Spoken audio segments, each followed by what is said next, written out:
I've got a question. I don't think you know. If you leave this truth, where can you go? 'Cause there ain't nothing out there. Oh, there ain't nothing out there. Oh no. See, you can't run, but you can't hide. 'Cause what you're looking for, you'll never find. 'Cause there ain't nothing out there. Oh, there ain't nothing out there. Oh no. You can love.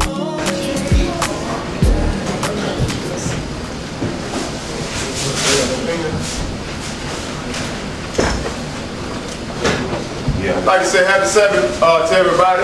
Happy Sabbath. Happy feast, in other words. Feast of Tabernacles, first day of Feast of Tabernacles. Definitely a blessing to stand before you on the Lord's high holy day.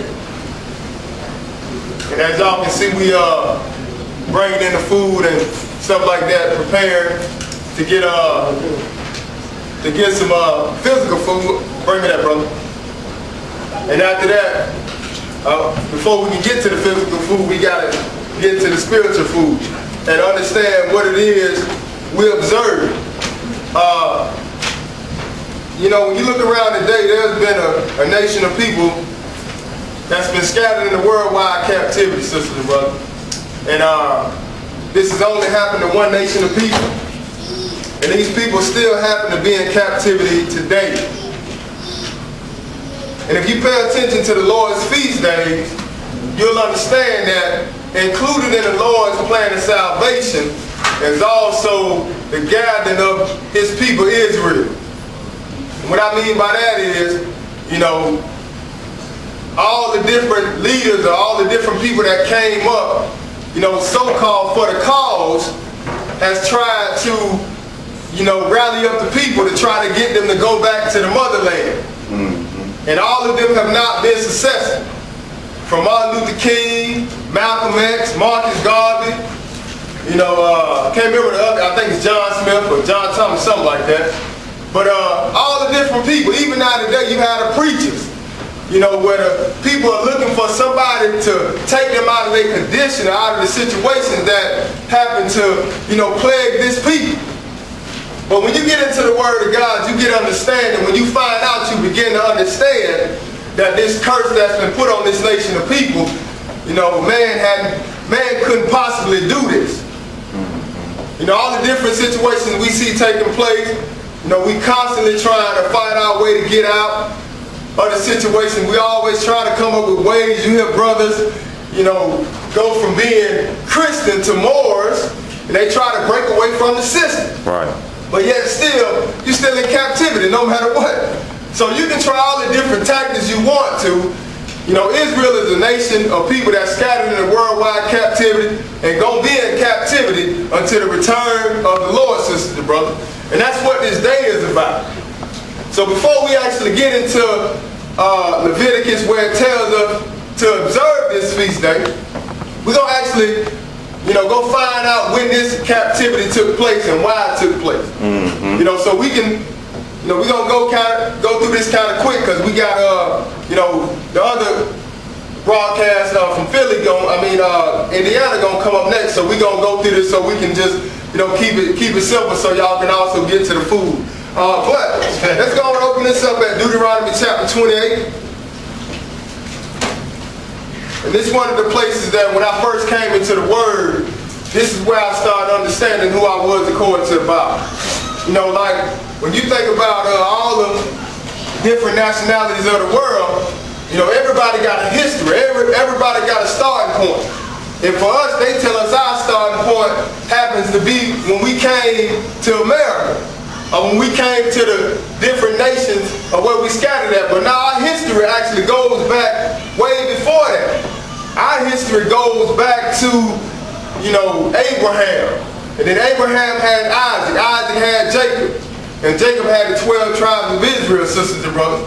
So our history is longer than just America, longer than just Jamaica, longer than Brazil, longer than wherever we scattered at. So when they had a Black History Month, you know, they talk about the different things, Harriet Tubman, You know, all the different people that tried to do something to free the slaves, but that's not the history that really matters. Because at the end of the day, we still in captivity, no matter what Harriet Tubman did. Mm-hmm. You know, that Underground Railroad took you, all it did was take you up north. It didn't take you back to Israel. You're still in captivity. All right, so let's get into the word. Let's go to Deuteronomy chapter 28. Deuteronomy chapter 28, and we're going to pick this up at verse 1. When you get it, brother, go ahead and read. And it shall come to pass, thou shalt hearken diligently to the voice of the Lord thy God, to observe to do all his commandments, which I command thee this day, that the Lord thy God will set thee on high above all nations of the earth. And all these blessings shall come on thee, and overtake thee, and thou shalt hearken unto the voice of the Lord thy God. Blessed shall thou be in the city, blessed shall thou be in the field. Go ahead, so now, us being blessed in the city, being blessed in the field, are coming up under these blessings. If you notice, we read, you know, a condition that comes before this, or that precedes us falling into these blessings. He said, it shall come to pass if you hearken diligently unto the voice of the Lord thy God, to observe and to do all his commandments. So in order for us to be blessed in the city, blessed in the field, that means we got to do what? We got to keep these commandments, right? Okay, but also at the same time, if there's a blessing on the table, you know, like our teachers say, then it got to be a curse. You know, everybody want to talk about how they blessed and how they favored and all this type of stuff, but you can't pay your light bill, you ain't got no gas, you can't feed the children. You know, look like to me that's a curse. But nobody don't want to, you know, acknowledge that. But just like there's a blessing, the opposite side of that is a curse. Right. All right, but go ahead and read. Verse 8. Well, skip down to verse 8 and go ahead. The Lord shall command the blessing upon thee in thy storehouse. So if you do what he say, now we see that the Lord is going to put certain blessings on us. When you go through Deuteronomy chapter 28, 1 through 14, you're going to see all the blessings that the Lord said he was going to put on his people. All right, so this one of them. We're not going to read all of them today because we, you know, just showing that this people have been scattered in the worldwide captivity. But he said, the Lord shall command the blessing upon thee in thy storehouses, whatever. And in all that thou settest thy hand unto. And he shall bless thee in the land which the Lord thy God give thee. Go ahead. The Lord shall establish thee in holy people. And this is where the problem came in at. See, Israel ain't just the people, you know, that can disobey the Lord and get away with it. If you look around at the world today, most of the nations not doing what the Lord said. But yet and still, they still happen to be, you know, receiving more of the wealth and more of the, you know, the money, the better lifestyle than Israel is. Because the Lord didn't, you know, the weight don't fall on them as much as it falls on Israel. See, the difference is where he said, for thou, I'll make you a holy people. He said, the Lord shall establish thee a holy people unto himself. So you can't expect other nations to get whooped like this. Go ahead and read. As he has sworn unto thee, thou shalt keep the commandments of the Lord thy God, and walk in his ways. And all people of the earth shall see that thou art called by the name of the Lord. Okay, so now you got a brand on your back now. If you keeping these commandments, this brand on your back, you're a representative of the Lord. So everybody gonna see that, hey, Brother Nate, Brother DeMarcus, all these brothers, they in the Word of God, you know, they Israel. They walk a certain way, they represent the Lord. But guess what? If you don't do what he say, now he gonna tear you up and he gonna turn you into a sign and a wonder among the nations. They looking at you like, man, these people, like they ain't got no doggone sense. And that's what it seems like sometimes when you look around and see some of the things that we, you know, get ourselves caught up in. But this is all happening, you know, coming on us by the hand of the Lord. But skip down to verse 41. Let's look at the other side of the coin right here. Verse 41. Thou shalt beget sons and daughters, but thou shalt not enjoy them. Go ahead. For they shall go into captivity. Now, these are the children of Israel that the Lord is speaking to by the mouth of Moses. And telling them, you go into the land, you do what I say, you're going to receive all these blessings. But if you disobey what I say, you're going to have sons and daughters. And what did he say? Thou shalt not enjoy them, for they shall go into captivity. So Israel disobeyed. And their sons and daughters went into captivity. And guess what? They had sons and daughters also. And we make up them sons and daughters. And guess where you at? You still in captivity. Because this curse done followed you all the way down. You know, you can't wait, because see, no matter how much we try to go back, how much we try to break free, no matter how much you try to come up with plans to defeat the New World Order, it don't matter. You're in captivity. The Lord is the one that controls man. You know, so some years ago, I remember I used to try to come up with ways to get around, you know, all the destruction that's planned. You can't get away. I was even to the point where I wanted to sell my house and get out of America. But you leave America, you're going to find out that this captivity is worldwide. The curse is going to follow you no matter where you go. Because it's all about you disobeying the Lord. So we had to go in captivity because of our disobedience. Skip down to verse 64 and let's see where the Lord going to send us. Is he just going to send us to America? Let's see, 64, what does it say, brother? And the Lord shall scatter thee among all people. Oh, so he's going to scatter you among all people. Go ahead. From the one end of the earth, even unto the other. Go ahead. And there thou shalt serve other gods, which neither thou nor thy fathers have known. And if you look at what's going on today, they getting ready to come into their holiday or their season of paganism. And you're going to have Israel, you know, a lot of zeal, but not according to knowledge. The main ones that's defending this nonsense that's coming up. But when you look at the history of this, these are gods that neither us nor our fathers have known. We don't, you know, our fathers didn't celebrate, they didn't know about the God of Christmas. That was something that was given to you by the Roman Catholic Church. You know, and one of the reasons we're in this condition, period, is because our forefathers, you know, was trying to worship the sun god and all that type of stuff. When the Lord brought us out of Egypt, he said, you should have no other gods before me. So likewise today, the same thing falls on us. We're not supposed to have any other God. But go ahead and read. Even wood and stone. And among these nations shall thou find no ease. Go ahead. Neither shall the sole of thy foot have rest. But the Lord shall give thee there a trembling heart, and failing of eye, and sorrow of mind. And sorrow of mind. So no matter what you do to try to break free, it's always going to be a burden. You know, we just went through the Trayvon Martin situation last year. Now we go through the Michael Brown situation this year. You know, then we, even a young guy got shot down in Jacksonville, and it wasn't even his vehicle. He just sitting in the car, and his friend playing loud music, and the guy get out the car and kill him. But see, that just go to show you that the value on us is not really important to the world. But how did this come about? See, originally, you supposed to be at the top. You supposed to be in the head and not the tail, above and never beneath. But when you broke the law, statutes, and commandments, when our forefathers went against the word of God, now we're at the bottom. And the world looks at us as the scum of the earth, because we're a base nation, sisters and brothers. But it won't be like that for long. But until we come out of this captivity, this is what we experience. Go ahead and read. And thy life shall hang in doubt before thee. Thou shalt fear day and night. Go ahead. And shall have none assurance of thy life. In the morning thou shalt say, would God it were even? And at even thou shalt say, would God it were morning. Go ahead. For the fear of thy heart wherewith thou shalt fear, and for the sight of thine eyes which thou shalt see. And one example of this, you know, just think about during the time when slavery was going on, you know, on a massive scale. When you saw it, right now it's just hidden. We still slaves, right? Whether you know it or not. You know, you can say you're free, but you're a captive. Okay. But one of the ways, you know, they wished it was morning and wishing it was evening, because at nighttime, during the time of slavery, when it was at its highest point, a lot of things went on in the evening. A lot of hangings, a lot of lynching, a lot of killing went on. Then when the daytime came, a lot of work going on. I mean, they were slaving Israel. So this is why I say, in the morning, thou shalt say, would God it were even.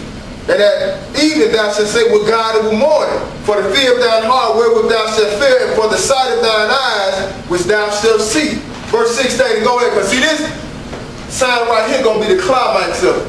If you want to find out who this nation of people is, all you got to do is look is look around, go into your history books, and find out what nation of people that this happened to. In verse 16, go ahead and read. And the Lord shall bring thee into Egypt again with ships. So when you look at Exodus chapter 13, verse 3, Deuteronomy chapter 6, verse 12, Exodus 12 and 2, Exodus 20 and 2.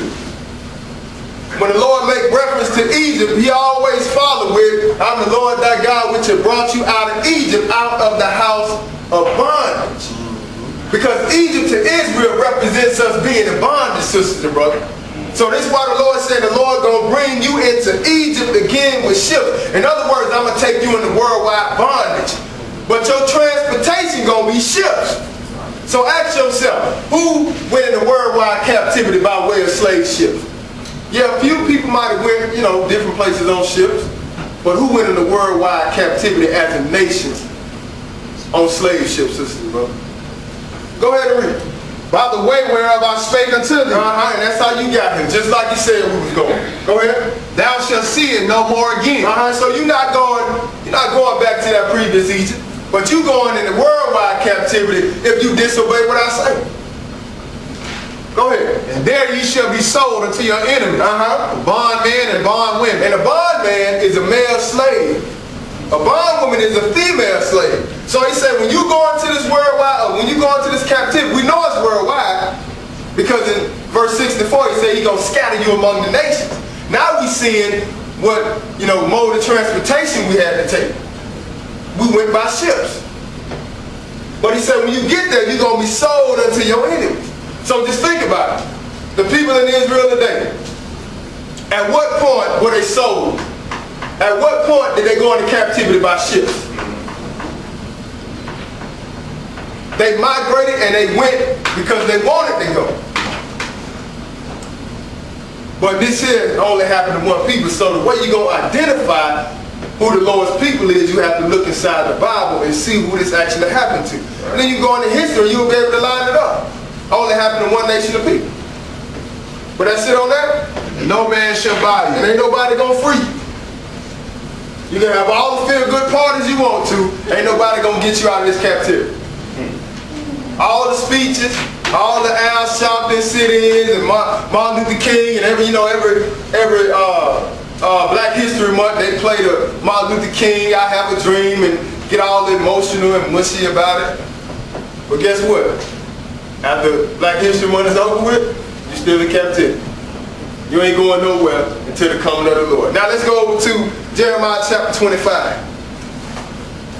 And let's go look at this time frame. This is what the brother was teaching on this weekend about the 70 weeks a day. And this 70 weeks a day is actually giving us a time frame of how long we're going to be in this captivity. But when did it take place? When did this actually start? Jeremiah chapter 25. We're going to pick this up at verse 4.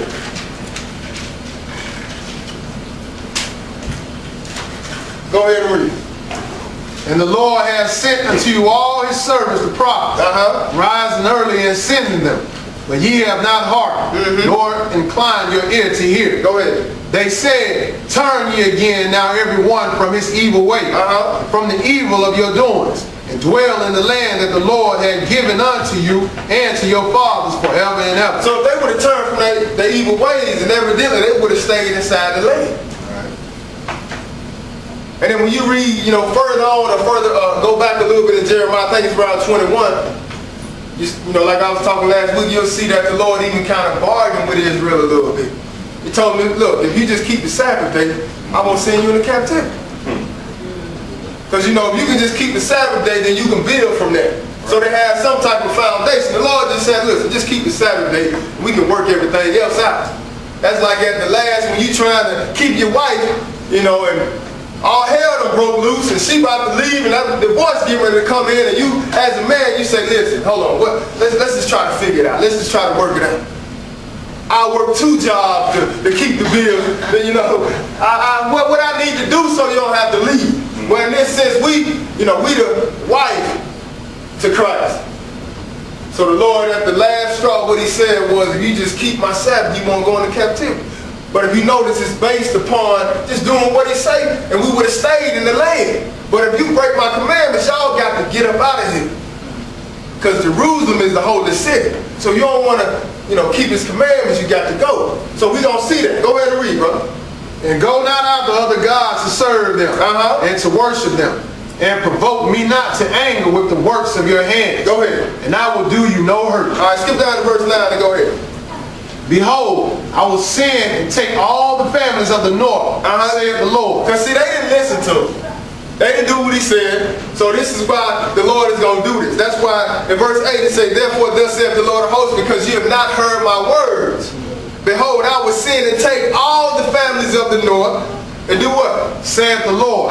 Nebuchadnezzar, the king of Babylon, my servant, and will bring them against this land, and against the inhabitants thereof, and against all these nations round about, and will utterly destroy them, and make them an astonishment, and a hissing, and a perpetual desolation. And this right here going to start off the captivity of Israel. This right here is, we, for the most part, crying out to the Lord, hearing our cry and bringing the heat off us. But now we done got to the point where the Lord is getting ready to bring the Gentile and the rulership now. And Israel getting ready to go down. But go ahead and read it. What it say, brother? Moreover, I will take from them the voice of mirth, the voice of gladness, the voice of the bridegroom, and the voice of the bride, the sound of the millstone, and the light of the candle. Go ahead. And this whole land shall be a desolation and an astonishment. And these nations shall serve the king of Babylon 70 years. Okay, so now when you go over to Daniel, Daniel knew when he was in captivity, he was reading Jeremiah. And he saw that, he had been in captivity for 70 years, because when he went, he was young. So as he got older, the 70 years had passed, and he went to the Lord, and the angel came to, give him understanding on these 70 years. But these 70 years weren't actually 70 physical years. They're actually 70 weeks or 70 prophetic weeks. In other words, a total of 490 years, sisters and brothers.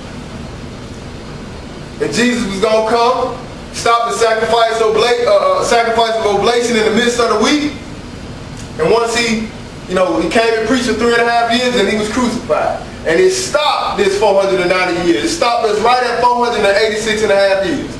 And we've been in captivity ever since. So right now we're in a pause.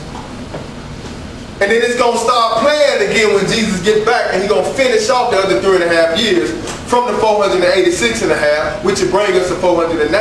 But until that time, we're still in worldwide captivity. This was the beginning of it when Nebuchadnezzar came down. And it's going to end when Jesus gets back. And this is why we're here today, keeping the Feast of Tabernacles. Because we had to go into captivity because of our disobedience, but the Lord is merciful. The Lord going to bring us out of this captivity. And this is what we're looking forward to.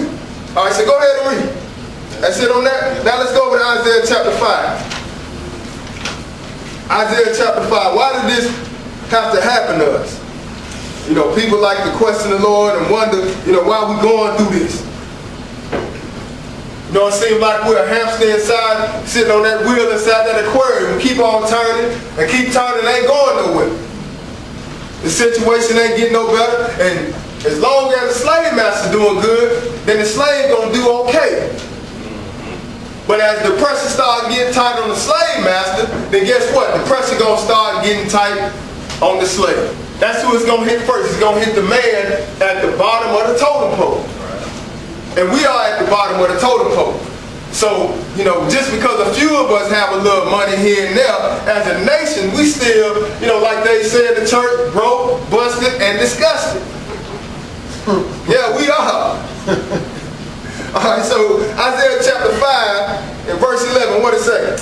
Woe unto them that rise up early in the morning, that they may follow strong drink, that continue until night, till wine inflame them. Go ahead. And the harp, and the viol, and the tabrets, and pipe, and wine are in their feast. But they regard not the work of the Lord, neither consider the operations of his hand. It ain't nothing changed with that. It's the same thing going on today. Ain't nobody considering the operation of the hand or the work of the Lord. If they were, then you would have more people keeping the Lord's feast day. And then, even with some of our brothers, we wouldn't be blaming, other nations for our condition. The Lord is the one that put us in this predicament. We're going to read that. But go ahead and read verse 13. Therefore my people are gone into captivity. Oh, so since you don't consider the operation of his hand, notice what he says. Therefore my people are gone into captivity. Not because of what somebody else did. Stop blaming it on other people. Just go ahead and man up and take responsibility for your condition. So he said, therefore my people are gone into captivity. Go ahead. Because they have no knowledge. Oh, because they have no knowledge. What type of knowledge we talking about? We're not talking about knowledge as far as going to get 1,000 different degrees and getting letters in front of your name and back of your name. We ain't talking about that type of knowledge. When you go into Hosea chapter 4 and verse 6, it tells you, my people are destroyed for lack of knowledge. Because you have rejected my law, I will reject your children. So this knowledge that you're supposed to be taking on is the law of God. And this is what everybody is speaking against. This is what everybody telling you, you ain't got to observe, you ain't got to keep that old law. When Jesus died, it was nailed to the cross. That may work for other people. It don't work for Israel. Because if anybody needs the law, Israel needs the law. But he said, therefore my people are gone into captivity because they have no knowledge. And what else?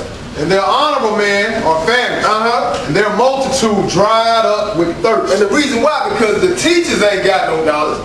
The teachers is where you supposed to go to that well and get that word or that water.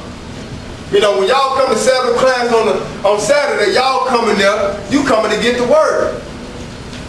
Then you have enough, you know, to fill you up. You get back into the word continuously. You constantly drinking from that fountain.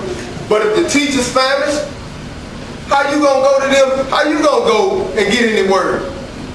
You not. So the teachers are famished. The multitude dried up with thirst. This is why we don't know who we are.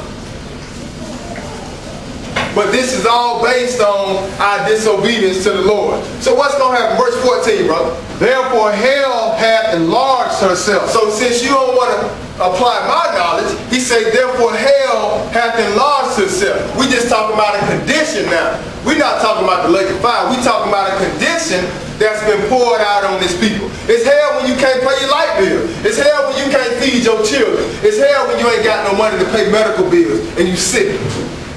That's hell. So he said, therefore hell have enlarged herself, and what else? And opened her mouth without measure.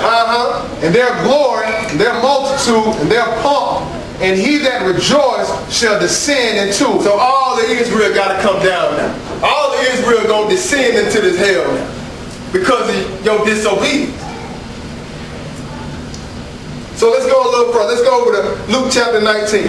Because see, people say, well, that's that Old Testament. You know, in the Old Testament, they talk about a lot of different things that most of the world don't agree with. See, they try to say that Jesus came, and when Jesus came, Jesus is just love, love, love. Well, let's have a look at that, because we're going to see that even Jesus is going to tell you about Israel going into captivity. And we talking about worldwide captivity. That's why the title of the lesson is, which I forgot to tell you, it's on your paper. Feast of Tabernacles, the gathering of the Israelites from slavery worldwide. That's what Tabernacles is all about. It represents the end gathering. And the Lord going to gather Israel from worldwide captivity at the set time. So every year when you come to keep this, it brings you a remembrance of the Lord keeping his covenant with the children of Israel to take you back into the land. But this is going to happen at the end of the year. This is the last thing of all the feasts. This is the climax. This is, you know, this feast is the climax. And then we have the next one at the end of this on the 8th day where it's going to take us into something spiritual. But right now, the first day deals with the physical part of us being gathered from worldwide captivity. All right, so now, Luke chapter 19. Luke chapter 19. Let's pick it up at verse 41. Luke 19 and verse 41. Let's see what Jesus said. All right, go ahead and read, brother. And when he was come near, he beheld the city and wept over it, saying, if thou hadst known, even thou, at least in this thy day, the things which belong unto thy peace, but now they are hid from thy eyes. So notice what happened. When Jesus came and he wept over the city because he knew what was going to take place with Israel. You know, we talk about God in the flesh, so he had an idea, or he already knew that Israel was going to be taken down and get ready to go into worldwide captivity. This might wept over the city when he came. But he said, if thou hast known, even thou, at least in thy day, that the things which belong unto thy peace, but now they are hid from thy eyes. See, Israel wasn't supposed to be this base nation like this. Israel wasn't supposed to go into worldwide captivity like this. We're supposed to be representing the Lord. We're supposed to be at the top. See, these are things that belong to your peace. But since you disobeyed, now we're in a bad state or condition. But notice what it says, verse 43. Go ahead and read it. For the days shall come upon thee, and thy enemies shall cast a trench about thee, and compass thee round, and keep thee in on every side. That's right, go ahead. And shall lay thee even with the ground, thy children within thee, and they shall not leave in thee one stone upon another, because thou knewest not the time of thy visitation. So the Lord is talking about a time when the enemies we talking about is the Roman army system, brother. During the time of Titus and Vespasian in 70 AD, when they came and took Jerusalem down. But when they came and took Jerusalem down, you know, this is what started the process of Israel getting ready to go into captivity. So let's go on to Luke chapter 21. Luke chapter 21. Let's look at it again. Luke chapter 21, and go and pick it up at verse 5. Go ahead. And as some spake of the temple, how it was adorned with goodly stones and gifts, he said, as for these things which ye behold, the days will come in the which there shall not be left one stone upon another, that shall not be thrown down. So as they glorify the temple, they happy about it. The Lord let them know, listen, it's going to come a day where ain't going to be one stone left here upon another. Just like he told them in Luke chapter 19. You know, your enemy is going to come up and cast a trench round about the city. All you got to do is go up, go back and look in the history books, and you'll see, or you can find out about the siege of Jerusalem. When the Romans came up in 7 AD and took down Israel. But this is why the Lord was saying that. This is why the Lord wept over the city, because no matter how much y'all are doing it, it's going to come down. Y'all got to get out of here. Go ahead and read. Verse 7. And they asked him, saying, Master, but when shall these things be? And what sign shall there be when these things shall come to pass? Oh, so they want to know, when is this going to happen? What type of sign we going to have? Let's see what it says. Skip down to verse 16 and go ahead. And ye shall be betrayed both by parents and brethren, kinsfolks and friends. And some of you shall they cause to be put to death. Go ahead. And ye shall be hated of all men for my name's sake. But there shall not an hair on your head perish. In your patience possess ye your soul. That's right, go ahead. And when ye shall see Jerusalem compassed with armies, then know that the desolation thereof is near. Oh, so when you see Jerusalem compassed round about with armies, then know that the desolation or the destruction is near. And this happened. This happened during the time when our forefathers was in the land of Israel, and the Romans came up and dug a trench around the city, and from that point a lot of killing took place, a lot of crucifixions took place. Not just Jesus was crucified, but they was using this as a form of punishment during that time. But now he answered the question. He let them know what are the signs. He said, when you see Jerusalem compassed with armies, then know that the desolation thereof is not. So when you see these armies get ready to come into this city and start surrounding it, now you know that Israel is getting ready to be taken down. Verse 21, go ahead. Then let them which are in Judea flee to the mountains. Let them which are in the midst of it depart out. Go ahead. And let not them that are in the countries enter therein. Go ahead. For these be the days of vengeance, that all things which are written may be fulfilled. That's right. And some of the things that was written, you can go back to Deuteronomy chapter 28. It make mention of the sea. It make mention of how Israel going to go into captivity. Now this stuff is getting ready to start boiling over now. Because what the Lord said, see, this was Jesus talking in the Old Testament. We're going to find out who this was that actually sent us into captivity. So everybody try to, give credit to the white man for this situation. I got news for you. The white man ain't got that type of power to send you into captivity. The Lord is the one that put this on us. The Lord will use another nation to get you in check. And that's exactly what happened, and that's still what's happening. That's why Romans 13 tell you that the powers that be are set up by God. That's right. They ain't got nothing to do with man. All right, so let's go a little further. Go ahead and keep reading. But woe unto them that are with child, and to them that give suck in those days. For there shall be great distress in the land, wrath upon this people. Because it's going to be a bad time. But what's going to happen? Verse 24. And they shall fall by the edge of the sword. Now this is Jesus talking now. He said they're going to fall by the edge of the sword, and what else? And shall be led away captive into all nations. So since you think Jesus is so nice, let me just interpret for you what captive is. You going into slavery. So for people who like to say, well, you know, that Old Testament talk about slavery and all that, Jesus saying the same thing. He said they shall be led, fall by the edge of the sword, and shall be led away captive into all nations. Just like we saw in Deuteronomy 28 verse 64. He said, I will scatter you among the nations. And Jesus is now in the flesh telling you the same thing. They shall be led away captive into all nations, and what else? And Jerusalem shall be trodden down of the Gentiles, till the times of the Gentiles be fulfilled. That's right, because just like Israel was in captivity in Egypt, they was in Egypt for 400 years until the time of the Amorites was fulfilled. And when the time of the Amorites was up, then Israel came out of captivity. This is not the 400-year slavery that the Lord was talking to Abraham about in Genesis chapter 15 and verse 13. When he told him, know of a surety that your seed gonna go into captivity for 400 years. That was talking about during that time, during the time of the Amorites. Now we've been in captivity for a long time. And this captivity right here gonna be over at the time, when the time of the, at the end of the Gentile rulership, when the time of the Gentiles is fulfilled. Until that time we're in worldwide captivity. Let's go to Isaiah chapter 42. Let's see how we got into this predicament that we in.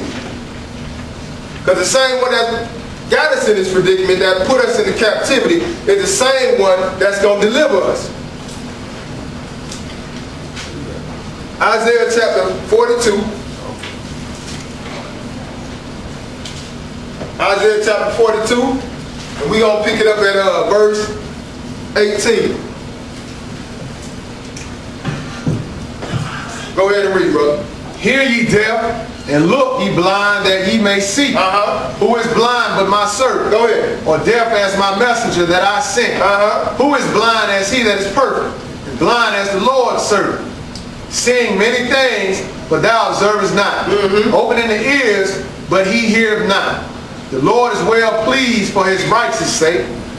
He will magnify the law and make it honorable. But this is a people robbed and spoiled. Now see, we talking about this people, like it said in verse 19, who is blind but my servant.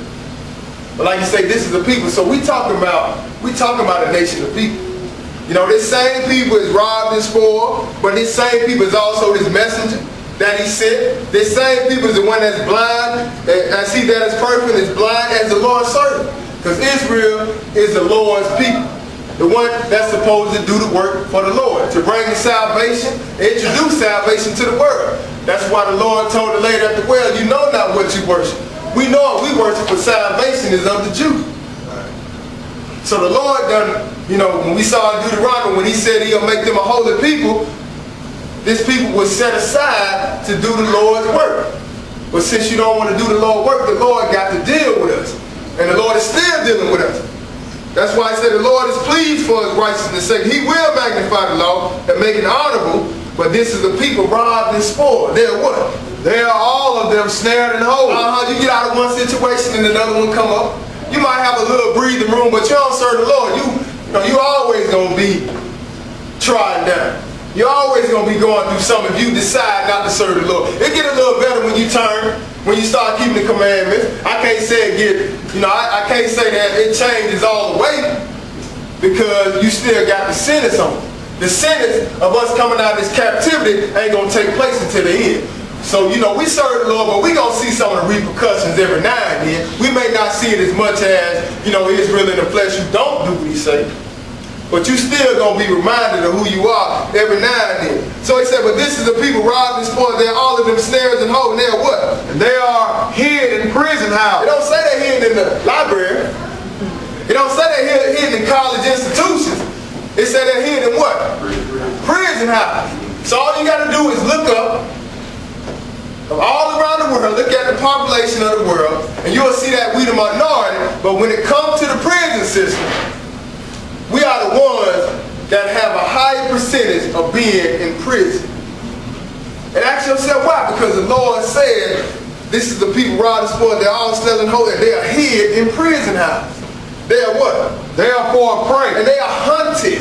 That's what this word prey means. It ain't P-R-A-Y, it's E-Y. They are for a prey. They're hunted like deer seeds, like duck seeds. They are for a prey and what else? And none deliver. For it's spoiled. Go ahead. And none say restore. And this is why you don't get no reparation. Ain't nobody trying to restore you, Israel. Ain't nobody trying to bring you back and, they can, matter of fact, they can say sorry all they want to. But they ain't finna give you no money. They ain't finna take you like they did the so-called Jews and took them in ships and take you back home. Because this was something done by God. Even if they tried to pay you back or pay us back, it ain't enough that can pay you back for all the stuff that we done been through. Because this is something that was done by the Lord. But keep in mind, the Lord is still merciful. This is why we're observing the Feast of Tabernacles. Go ahead and read, brother. That's it on that? 20, what you got? 21? All right, 25. Keep reading. What you got on your plate? Okay. I'm sorry, y'all hold on. Make sure y'all, okay, it's not on y'all plate, but I apologize. I ain't put that on y'all, I got it on the teacher copy. All right, but go ahead and read. Well, yeah, 23 through 25. Who among you will give ear to this? Who will hearken and hear for the time to come? Go ahead. Who gave Jacob for a spoil? Notice what it says. Now the question on the table is, who gave Jacob for a spoil? We just saw that this is the people robbed and spoiled, right? So now we turn right around and the question is being asked, who gave Jacob for a spoil? What else? Israel to the robbers. So who gave them to the robbers? How they end up robbed and spoiled? Who put them in this predicament? What did it say, brother? Did not the Lord? Oh, so the Lord is the one that did it. The KKK didn't do this? Ain't got nothing to do with man, sisters, bro. It say, did not the Lord. Go ahead and read. He against whom we have sinned. Oh, so see, the issue is between us and our God. That's right. We sinned against the Lord, so the Lord is now chastising us. That's just like with, my son. If I tell my son to do something, I give him a certain protocol that I expect to be done inside my house. If I leave my house, I come back, he's in shambles. He got his friends over there, they having a house party.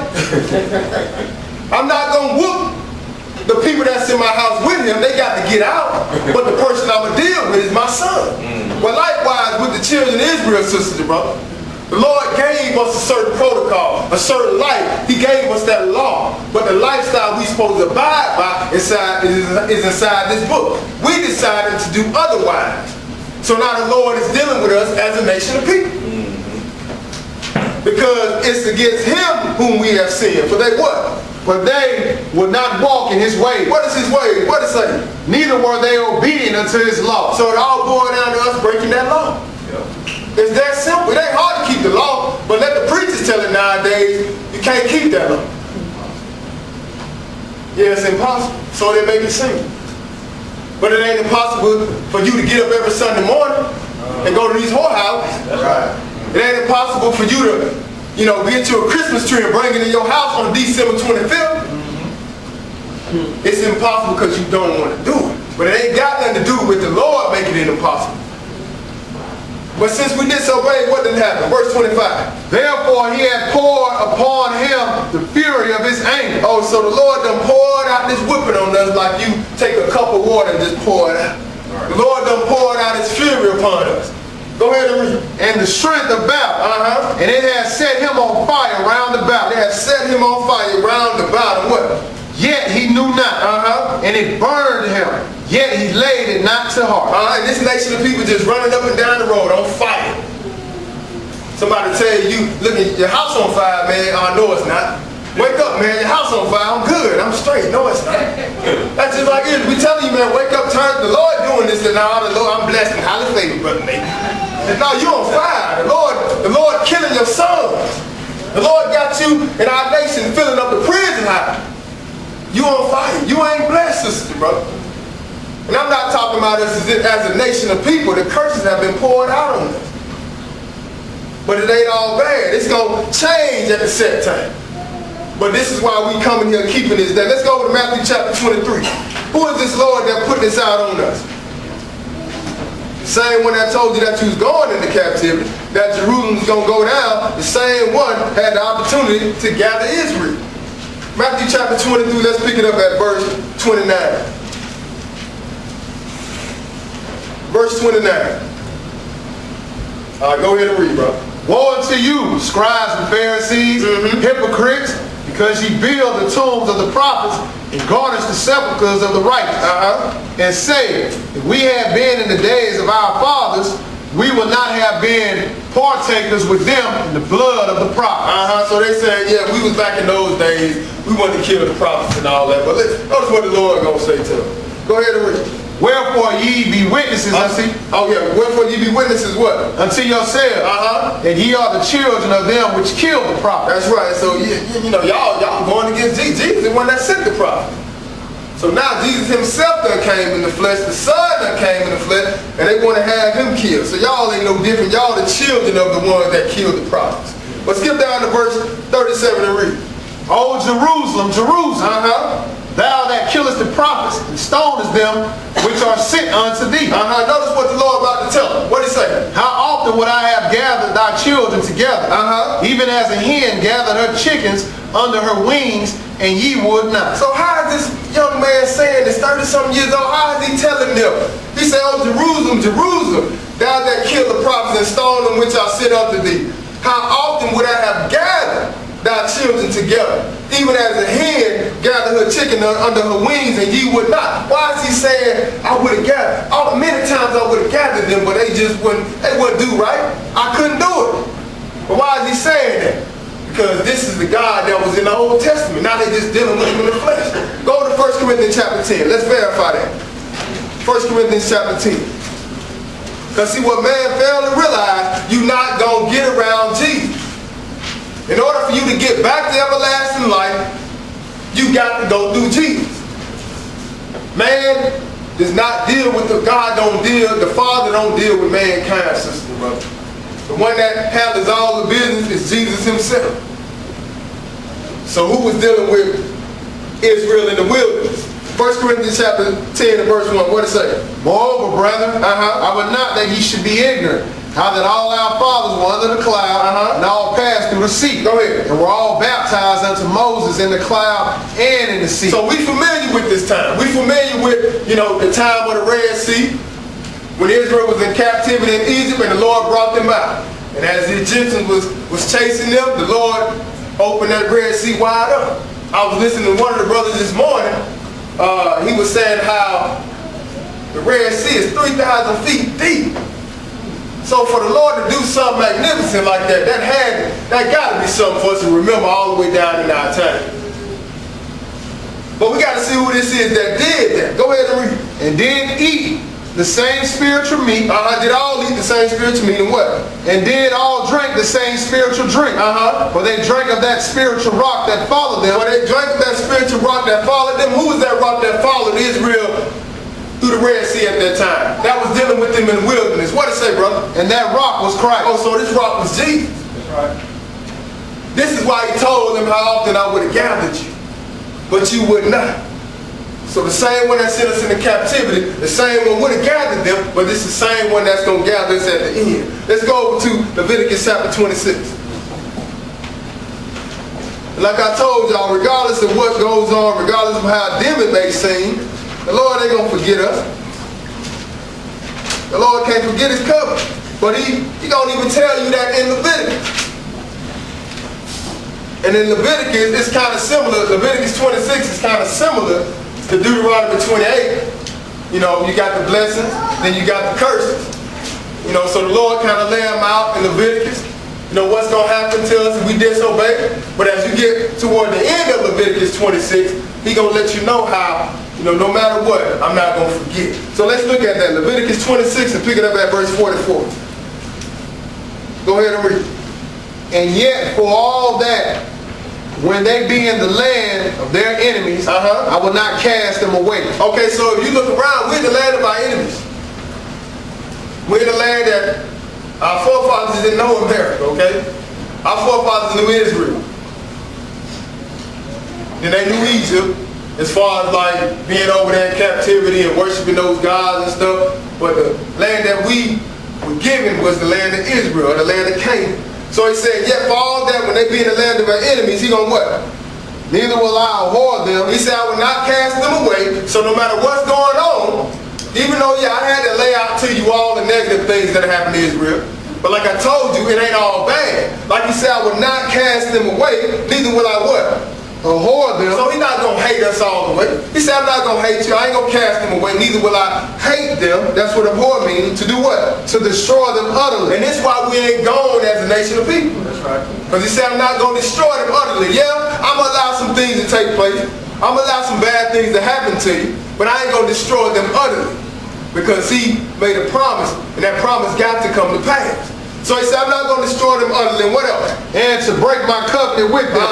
For I am the Lord their God. That's right, verse 45. But I will, for their sakes, remember the covenant of their ancestors. So when you want to go to Ancestry.com, Israel, you're not going to find your people on there. But he said, I will, for their sakes, remember the covenant of what? Their ancestors. So it was a promise that was made to our ancestors a long time. We the children of them. So the Lord not going to forget. He said, but I will for their sakes remember the covenant of their ancestors, who I did what? Who I brought forth out of the land of Egypt in the sight of the heathen. Go ahead. That I might be their God. I am the Lord. All right, so now let's go to Leviticus chapter 23. Leviticus chapter 23. And let's see why we here this day. Because now we know we in captivity. We know how we got here. We know who did it to us, who allowed us to go into this worldwide captivity. But even with that being said, the Lord has a day set up for us to remember that no matter what goes on with us as a nation of people, He's going to gather us and bring us out of this worldwide captivity. No matter how bad it gets, no matter how many nights you lay in your bed and cry and wonder why the situation ain't getting no better, the Lord got something in this book, which is the Feast of Tabernacles, to let you know at a set time, He's going to come and rescue you or redeem you from this worldwide captivity. Right. Leviticus chapter 23, and let's pick it up at verse 1. Go ahead and read, brother. The Lord spake unto Moses, saying, Speak unto the children of Israel, and say unto them, concerning the feast of the Lord, which ye shall proclaim to be holy convocations. So all these feasts that the Lord is laying out, these are the feasts of the Lord, and they're supposed to be holy convocations. These are holy gatherings. This is why we're here today. We here today because Moses didn't give this to the Lord. Like one of the, I can't remember when I think Brother Elijah might have said something like Moses didn't go to the Lord and say, Lord, they bored. Let's figure out something to do. Nah, this is the Lord. He said to Moses, these are holy convocations. These are the feasts of the Lord. Not the feast of Moses, not the feast of the Jews. Go ahead and read. Even these are my feasts. 6 days shall work be done, but the 7th day is the Sabbath of rest and holy convocation. Go ahead. Ye shall do no work therein. It is the Sabbath of the Lord in all your dwellings. That's right. We observe that every week out of the year. I mean, on the 7th day of the week, we observe this. 52 weeks in a year, we have a Sabbath day, right? That's the annual Sabbath. This is why the Lord named this first, because this here points to when He get back on His earth, it's the day of rest for man. On the 7th day. But this starts off the Lord's feast day. Go ahead and read. These are the feasts of the Lord, even holy convocations, which ye shall proclaim in their season. So now we finna go into the ones that come once a year, the annual Sabbath. Not every 4th Sunday. You can't have Passover every 4th Sunday, sisters and brothers. Right. It takes away the importance of Jesus dying. Right. So the Lord got a set time for us to observe these feast days. But the one we're dealing with today, we're dealing with the Tabernacles, the gathering. So let's skip down to verse 24. Let's have a look at that. 24 and go ahead and read. Speaking to the children of Israel, saying, in the 7th month, in the first day of the month, shall ye have a Sabbath, a memorial of blowing of the trumpets, and holy convocation. Now the Lord is so specific. He told you in the 7th month, right? Right. So we shouldn't be guessing and trying to figure out, you know, is it July? Then we doing it in September. We going by the Lord's calendar. And for the most part, when you start seeing things come back to life, you know, that's around the new year. So even if you're a little off, it shouldn't be that far off. You know, we shouldn't be, you know, it shouldn't be no new year like they doing up in Israel. They say this is a new year for the Jews. Right. This is the 7th month. Right. It's 12 months in a year. So that's how you know that's false doctrine. But the Lord is specific. He says, speaking to the children of Israel, in the 7th month, in the first day of the month, shall you have a memorial of the blowing of trumpets, a holy gathering, which we just observed a couple weeks ago, right? Right. Okay, now let's go a little further. Skip down to verse 27. Go ahead. Also on the 10th day of this 7th month, there shall be a day of atonement. And I know you can't forget that, children, because we just had that this weekend. All of us can't forget that. But we just had the Day of Atonement this weekend. It fell on the weekly Sabbath. But guess what? It's still in the 7th month. On the 10th day of this month. So the Lord is just letting you know, 9 days later, after the first day, now you're going to atonement. So we just had atonement. Now we're getting ready to come into, go and finish that, we're going to come into something else. What did I say? It shall be an holy convocation unto you. Ye shall afflict your souls and offer an offering made by fire unto the Lord. Okay, we don't do that no more because the priest is what did that, but the Lord is ultimate sacrifice, so we don't have to do that no more. But skip down to verse 33 and let's see why we here today. What did it say, brother? And the Lord spake unto Moses, saying, speaking to the children of Israel, saying, the 15th day is the 7th month. The 15th day of this 7th month shall be the Feast of Tabernacles, for 7 days unto the Lord. Okay, so now we are in what? We are today, last night at sundown, we went into the 15th day of this 7th month, and it jumped off the Feast of Tabernacles. This tabernacle is going to run us 8 days. We're in the first day of it, okay? And this first day is a holy gathering.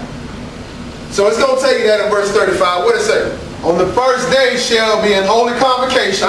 Ye shall do no servile work therein. Except for you, whatever you got to prepare for the feast. That's what you're going to do. You're not going to be washing your cars. You're not going to Kroger to stand in line. Okay? All you're doing is what you have to do regarding cooking for this feast, sisters and brothers. All right, go ahead and read, brother. 7 days ye shall offer an offering made by fire unto the Lord. And on the 8th day shall be an holy convocation unto you. And ye shall offer an offering made by fire unto the Lord. All right, skip down to verse 39. And read. Also in the 15th day of the 7th month, when ye have gathered in the fruit of the land, ye shall keep a feast unto the Lord 7 days. On the first day shall be a Sabbath, and on the 8th day shall be a Sabbath. So now we can kind of see what it is we're doing on this day. This is why I say also on the 15th day of the 7th month, when you have did what? Gathered in the fruit of the land. Because really this is the end gathering. This is a representation of, you know, the Lord is showing you something that it was doing back then, but it was pointing to something at the end. The Lord just don't do stuff for the heck of it. So if you notice what it say you shall, in the 15th day of the 7th month, when you shall have gathered in the fruit of the land. Now, we just read what happens on the 15th day of the 7th month. It's called Tabernacles, right? So now we see that what you're going to do, you have gathered in the fruit of the land, you shall keep a feast unto the Lord 7 days. And on the first day shall be a Sabbath, on the 8th day shall be a Sabbath. So this is why we're here today. All right, but go ahead and read verse 40. And ye shall take you on the first day the boughs of goodly trees, boughs of goodly trees, branches of palm trees, and the boughs of thick trees, and willows of the brook. And ye shall rejoice before the Lord your God 7 days. Go ahead. And ye shall keep it a feast unto the Lord 7 days in the year. In the year. So at the set time, you're going to keep it a feast 7 days in the year. Go ahead. It shall be a statute forever in your generations. It's going to be a statute for how long? Forever. Forever. Go ahead and read. Ye shall celebrate it in the 7th month. Ye shall dwell in booths 7 days. Go ahead. All that are Israelites born shall dwell in booths. That your generations may know that I made the children of Israel to dwell in booths. when I brought them out of the land of Egypt. I am the Lord your God. The reason why you're going to dwell in booths for 7 days, because these booths is a temporary domain. In other words, these booths are a representation of this body that we have. But that's what Jediah going to deal with next week. But it's just a temporary dwelling. And on the 8th day, you're going to be something new. That's why they would take them down at the end of the 7th day, because now you're going into something new now, sisters and brothers. So these booths were just a temporary dwelling. Like your body, you're going to be in this flesh and blood body for 7 days, and on the 8th day, you're going to be something brand new. The whole creation. Hopefully we get it when Jesus gets back, but as a whole, when the Father returns, on this 8th day or this day after the 7th or this new beginning, then you're going to put off this booth right here that you are dwelling in. Now, that's what it's representing. But like I say, that's the spiritual part of Feast of Tabernacles. Today we dealing with the physical part. So now let's go a little further. Let's go over to Exodus chapter 12. Let's look at what it's called again on this side. From the book, from Exodus. Exodus chapter 23, what I said? I'm sorry, Exodus 23 and verse 12. No.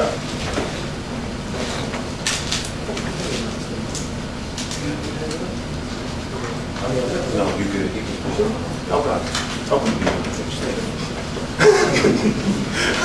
Exodus 23, and let's look at verse 12. Exodus 23, and we're going to pick it up at verse 12. All right, go ahead and read, brother. 6 days thou shalt do thy work, and on the 7th day thou shalt rest, that thine ox and thine ass may rest, and the son of thy handmaid and the stranger may be refreshed. And in all things that I have said unto you by the circumspect, and make no mention of the name of other gods, neither let it be heard out of thy mouth. Go ahead. 3 times thou shalt keep a feast unto me in the year. Thou shalt keep the feast of unleavened bread. Thou shalt eat unleavened bread 7 days, as I commanded thee. Read verse 14 again. 3 times thou shalt keep a feast unto me in the year. And one of those is why we're here today.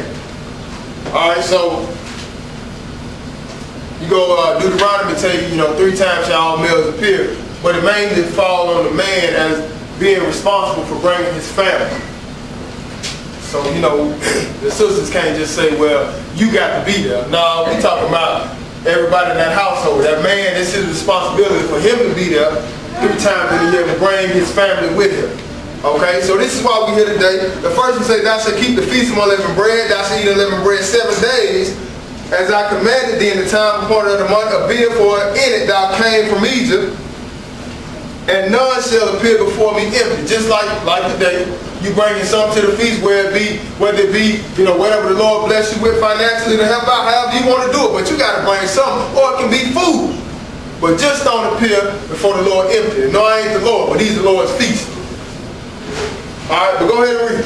And the feast of harvest, first fruits of thy labors. Now the feast of harvest is Pentecost. So this is another one that all males got to appear in. It said the feast of harvest, the first fruit of thy labors, which what? Which thou hast sown in the field. In the feast of Ingathering. Oh, in the feast of Ingathering.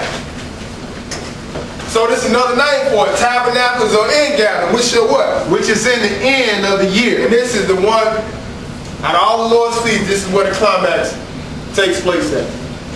Because a great thing going to be done at this time. Alright, so he said, which is in the end of the year, when thou hast what? When thou hast gathered in thy labors out of the field. Now, read 17. 3 times in the year, all thy males shall appear before the Lord God. Alright, now let's go over to Matthew chapter 24. Matthew chapter 24.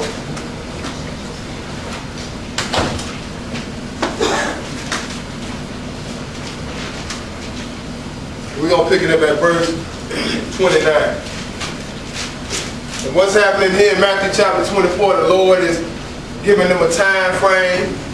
He's giving them signs, what they need to look out for concerning the return of the Lord. So the Lord let them know, when you see the abomination of desolation standing in the holy place, it's time for you to flee. And, in other words, when you see this happen, you ain't got that much time before the Lord returns. It's going to be a 3.5 year tribulation that's going to take place on this earth. When this 3.5 year tribulation up, then the Lord gonna come do his bid. But this bid gonna take place at a set time after this tribulation is over. So let's look at it. Matthew chapter 24, verse 29. What it say, brother? Immediately after the tribulation of those days. So notice what it say. After the tribulation of those days, what's going to happen? Shall the sun be dark. The moon shall not give her light. Go ahead. And the stars shall fall from heaven. The powers of the heavens shall be shaken. So just because the tribulation is over with, we still got a little bit more to deal with. Now the Lord is getting ready to come down here and intervene in the affairs of mankind.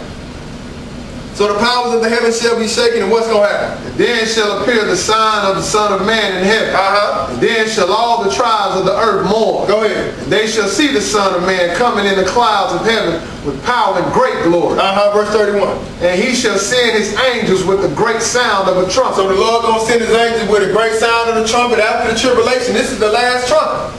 And what's going to happen? They shall gather together his elect from the four winds, from one end of heaven to the other. Now, this elect that the Lord is talking about, he's talking about Israel. So when the Lord get back, the angels going to gather Israel from all the four corners of this earth. Okay? You know, people like to get here, you know, and try to put themselves here, but no, it's talking about Israel. So the people that's in the land today, this is not pertaining to them. If it is, if they are the Israelites according to the Bible, then why he don't gather them? Right. They already there. It don't make sense. All they got to do is walk, you know, a few miles or 100 miles, whatever, to get out to the wilderness. Letting you know this ain't talking about them. The Lord gonna gather the Israelites from worldwide captivity at the 7th trump. So he said they should gather together his elect from the four winds, from the one end of heaven to the other. So when we talking about heaven here, we really just talking about earth. You don't have Israel sitting in a cloud somewhere, waiting to be gathered. You got 3 heavens. One of the heavens is on earth. All right, so now let's go a little further. Let's go over to Joel chapter 3. Because see, just like we see it in the New Testament, it was already prophesied in the Old Testament. People don't like to pay attention to the prophets. But the Lord said what? The Lord God would do nothing but he revealed his secrets to his servants, the prophets. So they knew about a gathering that was going to take place. Jeremiah 30 tell you about it. It's called the time of Jacob's trouble. When he going to raise up, David's going to be their king. So it was already prophesied of a gathering that the Lord was going to do. You go to Deuteronomy chapter 30, it tell you about it. It tell you how we going to turn back. We going to raise up our children. Then he going to come and gather us. But you got to go into the Old Testament.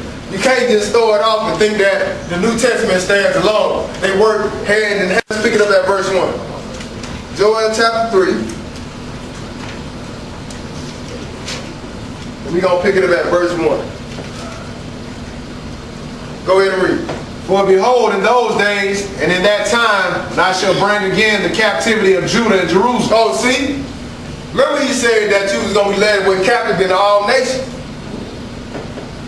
But at the same time, when the heavens shall be shaken, the moon shall not give a light, the stars going to fall from heaven, this is that same time. That's why he said, behold, in those days, and in that time when I shall bring again the captivity of Judah and Jerusalem. See, they one nation, but a split took place. And that's why the Lord look at us as, you know, not the Lord, the world look at us as a separate nation. You know, they did try to deal with the Jews. They don't forgot about the other 11 tribes.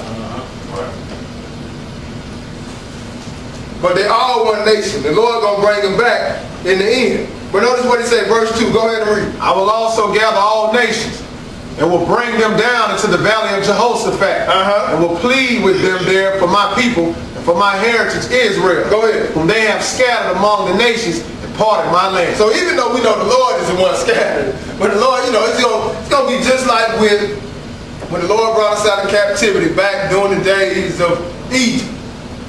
You know, they had whooped Israel down, did Israel bad. The Lord could have just came and, you know, just delivered us out of there. But the Lord hardened Pharaoh's heart because he had to pay. That nation had to see the hand of the Lord, and the Lord whooped the Egyptians. So the same thing gonna happen now. Yeah, You know, the Lord sent us into captivity, but the Lord gonna harden their heart too. And the Lord gonna bring destruction on this earth. So he's gonna bring them down to the valley of Jehoshaphat and will plead with them there for my people and for my heritage Israel. So this is all about Israel. This whole war of Armageddon is all about Israel and about that land over there. Go ahead and read. They have cast lots for my people, and have given a boy for an harlot, and sold a girl for wine. So if a man want to live with a whore, he ain't got no money. What he say? I got this little boy. I'll trade this boy. That's why he say giving a boy for a harlot, and what they did to get something. If they ain't had no money to get nothing to drink, what they did? And sold a girl for wine. Oh, they sold the girl for wine and what? That they might drink. So this ain't happened to the fake Jews. You don't see them on the blocks being sold. So whoever this happened to, whoever was sold, the Lord gonna come back and gather them from their captivity. So go and skip down to verse 6 and go ahead. The children also of Judah and the children of Jerusalem have ye sold unto the Grecians. Oh, so y'all know who Grecians are? Grecians is Greeks. So now the Lord kind of narrowed it down a little bit for you. He said the children also of Judah and the children of Jerusalem have ye sold unto the Grecians that what? That ye might remove them far from their border. And their border is Israel. So you're a long way from home. Go ahead and read. Behold, I will raise them out of the place whither ye have sold them. And this is why we observe in the Feast of Tabernacles. Because it's pointing to this day. This is why he said, behold, I will raise them out of the place whither ye have sold them, and what? And will return your recompense upon your own head. Okay, so it's a time when it's going to come back. But the point is that the Lord going to raise you out of all the places that we were sold. That's what this physical part is about. Now let's go over to Isaiah chapter 56. Because just like when the Israelites came out of captivity last time, and it was a great multitude that came, it's going to be a great multitude this time. See, the only thing really that's going to be different now is it's going to be on a bigger scale this time. It's going to be worldwide. He's not going to just gather you from Egypt. He's going to gather you from America, Brazil, Europe, Africa, wherever you at, the corners of the rocks hide, them Israelites coming. The Lord coming to get the Israelites. The Lord is going to gather his elect from the four winds of heaven, from the four corners of the earth. Isaiah chapter 56, let's pick this up at verse 6. Let's see who else is included in this. Go ahead and read. Also the sons of the stranger. Oh, so now we're dealing with the son of the stranger, someone who is not Israel physically. Go ahead and read. That join themselves to the Lord. So if they decide to do what the Lord say, come up under the commonwealth of Israel, what's going to happen? To serve him. And to love the name of the Lord. To be his servants. Everyone that keep the Sabbath from polluting. Oh, this Sabbath is still in effect? That's right. Everyone that keep the Sabbath from polluting. What are you going to do? And take hold of my covenant. And take hold of my covenant, Even them will I bring to my holy mountain. Make them joyful in my house of prayer. That's right, go ahead. The burnt offerings and their sacrifice shall be accepted upon mine altar. Because it ain't got nothing to do with the color. It got something to do with you humbling yourself to serve this God of Abraham, Isaac, Jacob. That's what it's all about. And the reason why Israel is the firstborn, because the Lord does things in order. He don't need nations up teaching each other. He chose one nation to do the job, and whatever other nations that receive it and come up under the commonwealth of Israel, then they become a part of it. That's right. The blessings that fall on us gonna fall on you. Right. Go ahead and read, brother. For my house shall be called a house of prayer for all people. The Lord God, which gathered the outcasts of Israel. See, say, the Lord God, which gathered the outcasts of Israel, say what? Yet will I gather others to him. Oh, so he's going to gather others to him also. See, people don't like to read this. No, he ain't talking about other Israelites. He just said the Lord God, which gathered the outcasts of Israel. We just named Israel. So now, once we name this nation of Israel, now he makes mention of others. That's why I say, yet will I gather others to him besides what? Besides those that are gathered unto him. Besides Israel. That's what he's saying. So he's going to gather Israel, and then all other nations that decide to do what the Lord say, he's going to gather them also. See, this is a great time that this is pointing to, sisters and brothers. And this is why we got to eat the spiritual food before we eat the physical food. But once we, get the spiritual word, then we can have a party because we understand that we're going to be gathered at the set time. Right. Whether we get gathered, and take on our immortal bodies, or whether we be gathered from captivity or gathered to Christ and to Israel, we going to be gathered. It won't be like this forever. That's the joy. That's the mercy that the Lord has for us as the people. All right, so now let's go a little further. Let's go over to Isaiah chapter 27. That's it on there? Yeah, that's it. All right, let's go over to Isaiah 27. We got two more places after this and we'll be done. Isaiah 27, and let's pick it up at verse 12. Ain't number 2 verses here. But let's look at this same day again. What it say, brother? And it shall come to pass in that day that the Lord shall beat off them the channel of the river, beat off from the channel of the river, unto the stream of Egypt. And ye shall be gathered one by one, O ye children of Israel. Oh, see, we talking about that same day. We still talking about the day when the Lord gonna bring the nations up to the valley of Jehoshaphat, where he gonna plead for his heritage Israel. We still talking about the same day when the 7th trump gonna blow and he gonna send his angels to gather his elect from one end of heaven. We still talking about the same day where he gonna gather others to him also. This is all at a set time. So he said, it shall come to pass in that day that the Lord shall beat off from the channel of the river unto the stream of Egypt, and ye shall be gathered one by one, O ye children of Israel. What else to say, brother? And it shall come to pass in that day that the great trumpet shall be blown. Okay, what? See, notice what he say now. We heard about that trumpet, didn't we? This is the same trumpet that Paul was talking about. You're going to be changed in the moment in the twinkling of an eye. When? At the last trump. Since a lot of different things taking place at this time. But even Isaiah is telling you about it. See, you're not going to get nothing different, but in 13 he says, shall come to pass in that day that what?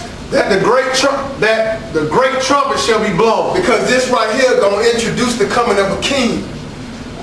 It also going to introduce a war that's getting ready to take place. And it also represents Israel coming out of this worldwide captivity.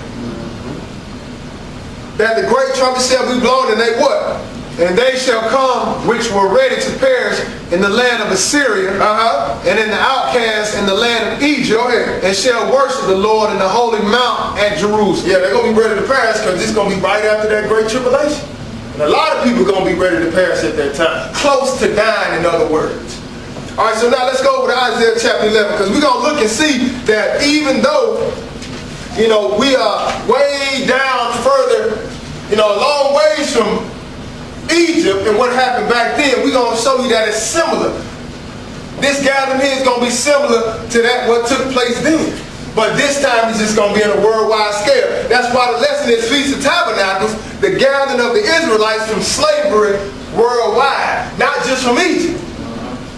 Because now we're in the worldwide Egypt and we must be delivered, or we got to be set free from this worldwide captivity. So Isaiah chapter 11, pick it up at verse 15. Go ahead and read, brother. And the Lord shall utterly destroy the tongue of the Egyptian sea. And with his mighty wind shall he shake his hand over the river. Go ahead. And shall smite it in the 7 streams and make men go over dry shod. So whatever water that's in the way, the Lord gonna dry it up. He said gonna dry the 7. It said he shall smite it in the 7 streams and make men go over dry shod. In other words, where that water at these 7 streams at, it's going to be dried up and men going to walk over dry shod. But what is the Lord going to compare this to? Read verse 16. And there shall be an highway for the remnant of his people. When he dried up, now it's a way for his people to get over. Go ahead and read. Which shall be left from Assyria. Which shall be left from Assyria. What else? Like as it was to Israel in the day that he came up out of the land of Egypt. And what happened during the time when they came out of the land of Egypt? Did he not open up that Red Sea? But this time he just going to do it on a bigger scale, sister, brother. This is why you got to pay attention to the Lord's feast day. Because it points to something that's going to happen at the end. That's why we consider these to be the plan of salvation. Right. So now let's go over to the last verse. Let's go over to Jeremiah chapter 16. Because we all right now know, for the most part, one of the greatest things and one of the greatest miracles that's been done by the hand of the Lord is that the Lord dried up the Red Sea and brought the children of Israel out of captivity. That's one of the greatest things that it took, the greatest thing for the most part that we know of in our time. One of the things we still talking about thousands and thousands of years later, we still discussing it. Because that was a big event that took place. But let's see what's going to happen in the future.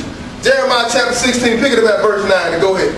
For thus say the Lord of hosts, God of Israel, behold, I will cause to cease out of this place in your eyes, and in your days the voice of mirth, and the voice of gladness, the voice of the bridegroom, and the voice of the bride. And it shall come to pass, when thou shalt show this people all these words, they shall say unto thee, wherefore hath the Lord pronounced all this great evil against us? And if you notice, when some of us start to wake up, we start asking ourselves, why we was going through this? Why? It start making sense when you start getting into the Bible. And just like before we got all the way down to the end, I let you know in the beginning why we came in this predicament. But it says in verse 9, but thus saith the Lord of hosts, the God of Israel, behold, I will cause to cease out of this place in your eyes and in your days the voice of mirth, and the voice of gladness, the voice of the bridegroom, and the voice of the bride, because Israel at this point is going into captivity. And he says, shall come to pass when thou shalt show this people all these words, and they shall say unto thee, wherefore hath the Lord pronounced all this great evil against us? What else? Or what is our iniquity? What have we did? Why are we going through this? Go ahead and read. Or what is our sin that we have committed against the Lord our God? What we going to say? Verse 11. Then shalt thou say unto them, because your fathers have forsaken me, go ahead, saith the Lord, I have walked after other gods. He said, because your fathers have forsaken me, saith the Lord, have walked after other gods, and did what? And have served them, and have worshipped them. Go ahead. And have forsaken me, and have not kept my law. And this is why we're in this predicament. So this sums it up. While we're going through this, you're going to say it to them, because your fathers have forsaken me, saith the Lord, and have walked after other gods, and have served them, and have worshipped them, and have forsaken me, and have not kept my law. That's the same thing going on today. Don't nobody want to deal with the law. But go ahead and read verse 12. And ye have done worse than your fathers. So y'all worse than y'all fathers. You have done worse than your fathers. But go ahead. For, behold, ye walk every one after the imagination of his evil heart, that they may not hearken unto me. Go ahead. Therefore will I cast you out of this land into a land that ye know not. So what had to happen? The Lord had to cast us out of the land. He sent us into a place that we didn't know. No matter how much you try to fit in, it's like a fish out of water. You don't belong here. Your land is in Israel. Go ahead and read. Neither ye nor your fathers, and there shall ye serve other gods day and night, where I will not show you favor. So notice what he says. He said, I ain't going to show you favor there. So even though it's bad, even though it sounds bad, for the most part, this has been our history. This has been our life. This is what we know. Until you turn back to the Lord. But as a nation of people, all we know for the most part is destruction. This is why we're always trying to find ways to get out of it. This is why we're always crying. This is why we're always going through it, because this is what we know as a people, because we have forsaken the Lord's law. But go ahead and read. Therefore, behold, the days come, saith the Lord, that it shall no more be said, the Lord liveth, that brought up the children of Israel out of the land of Egypt. Okay, so notice what he's saying. Even though all this stuff didn't happen to you, I done put all this on you. He said, therefore, behold, the days come, saith the Lord, that it shall no more be said, the Lord lived, that brought up the children of Israel out of the land of Egypt. Because right now, to this time where we at, this has been the greatest thing that we know that took place with our forefathers.